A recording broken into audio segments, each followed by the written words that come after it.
Roger Taylor has said in recent years that there were times during Queen's career when he felt invisible. He has said this carefully and without self-pity, in the specific tone of someone who is making an accurate observation about the conditions of a life rather than registering a complaint about it. Sometimes I felt invisible. This is one of the most specific things he has said about what 20 years of playing in the same band as Freddie Mercury cost him. Cost him not in terms of success or income or professional respect, all of which he had in abundance, but in terms of the specific human need to be seen as an individual rather than as part of something larger. Roger Taylor was the drummer of Queen. He was a founding member. He was there at the beginning, in the rehearsal rooms and the earliest gigs, before Queen had a record or an audience, or a name that anyone outside their immediate circle had heard. He was there at Wembley in 1986. He was there at Nebworth. He was there for all of it.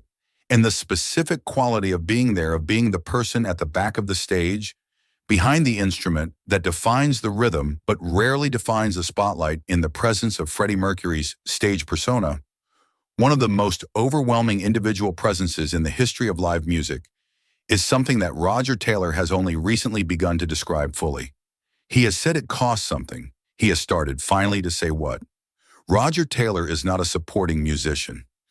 This is the first thing to establish, because the story of what the shadow cost him only makes sense if you understand what was in the shadow. He was, from the beginning of his career, one of the most gifted rock drummers of his generation, a player with a musical intelligence and a technical range that extended well beyond the requirements of the specific songs he was playing.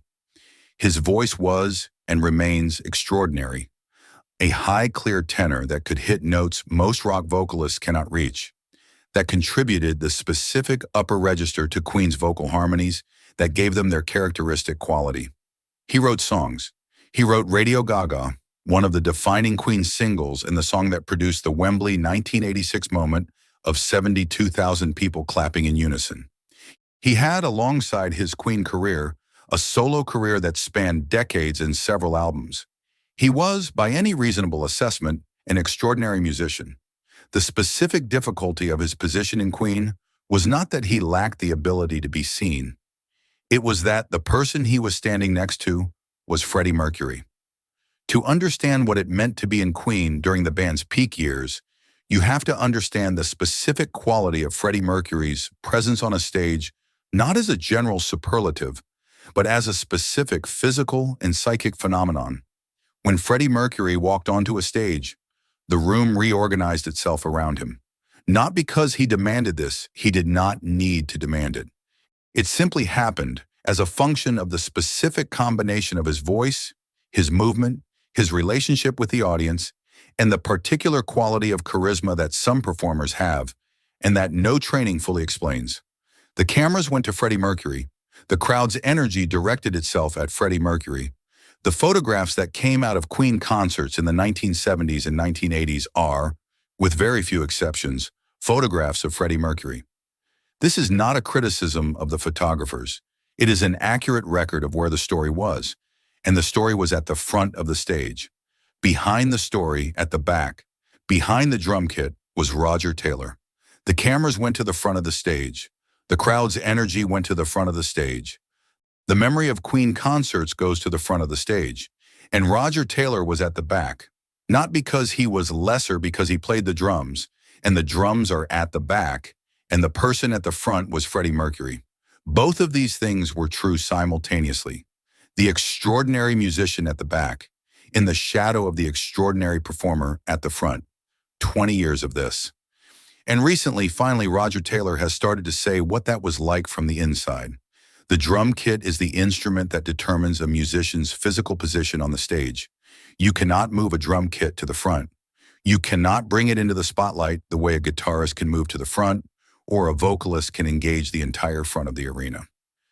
The drum kit is fixed, set up in the specific position at the rear of the stage that its function requires, and the drummer plays from that position regardless of what is happening in front of them. Roger Taylor was one of the few rock drummers of his era who had the vocal ability and the compositional ability to be a front-of-stage musician who could, in a different band, have occupied a different position. He had the voice. He had the songs. In Queen, he was behind the kit, at the back, providing the foundation for someone else's performance at the front. He has said that there were nights when he felt as though the audience did not know he was there. He has said this as a factual observation, not as a wound. But the fact and the wound are not entirely separable. One way to understand what Roger Taylor is describing is to look at the photographic record of Queen's live career. Look at the concert photographs from the 1970s and 1980s, the images that ended up in magazines and on record sleeves and in the books that document the band's career. Count how many of them show Roger Taylor. Count how many show Roger Taylor in the foreground as the primary subject, as the person the photograph is about. The number is very small.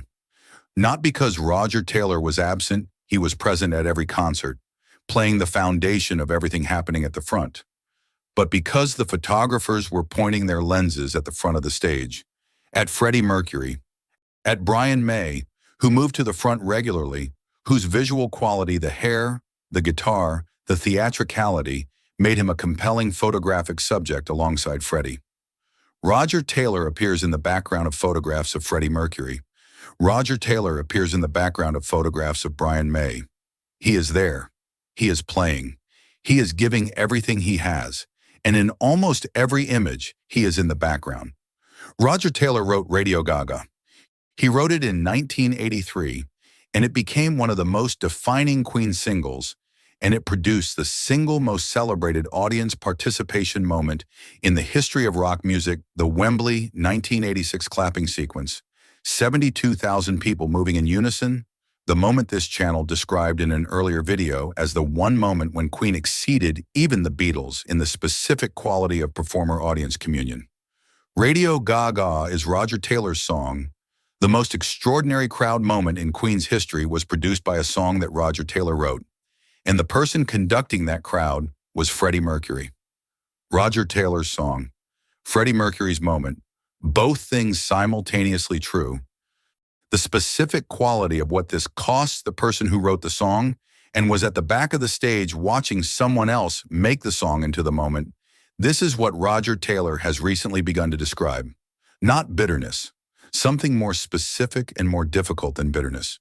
Watching your creation become something extraordinary through someone else's genius, and not being certain what to feel about that. He wrote Radio Gaga.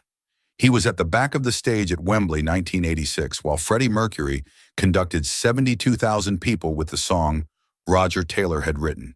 His song, Freddie Mercury's moment. Both things true simultaneously. This is the paradox at the center of what Roger Taylor has been describing.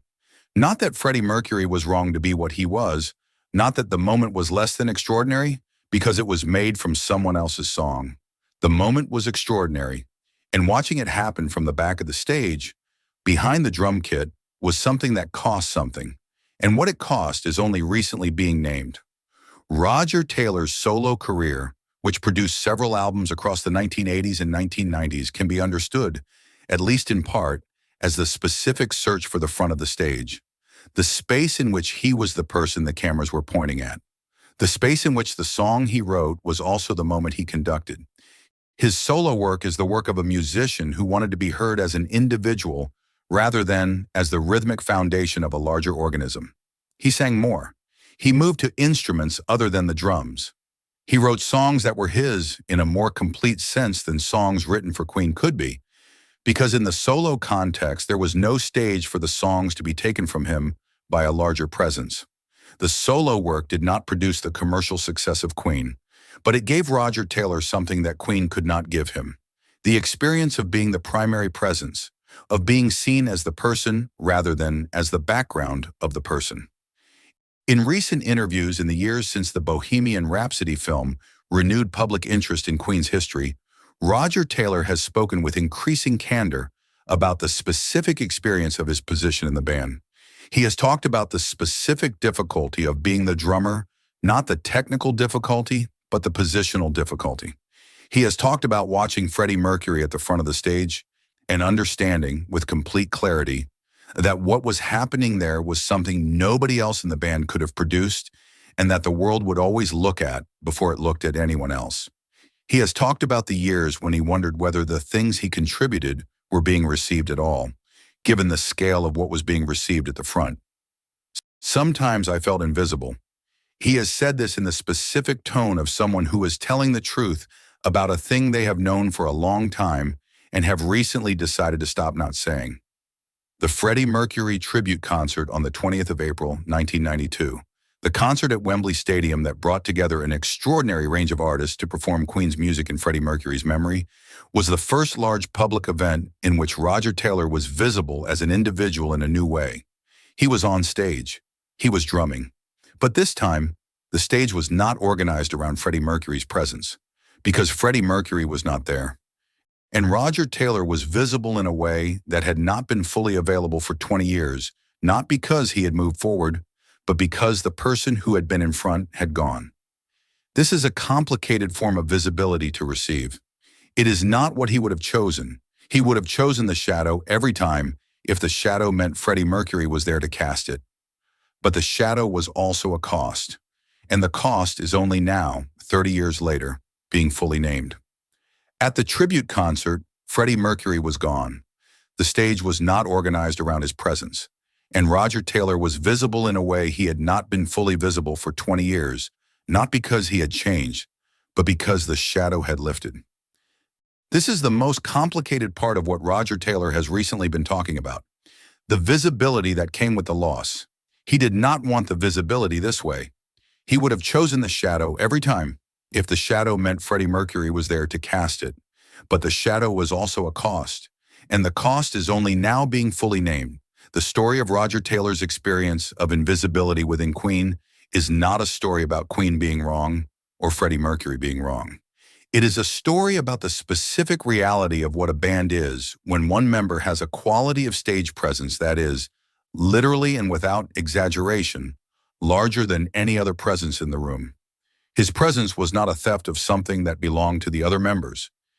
It was simply what he was, the natural, unchosen quality of someone who generates a specific kind of collective attention wherever they stand.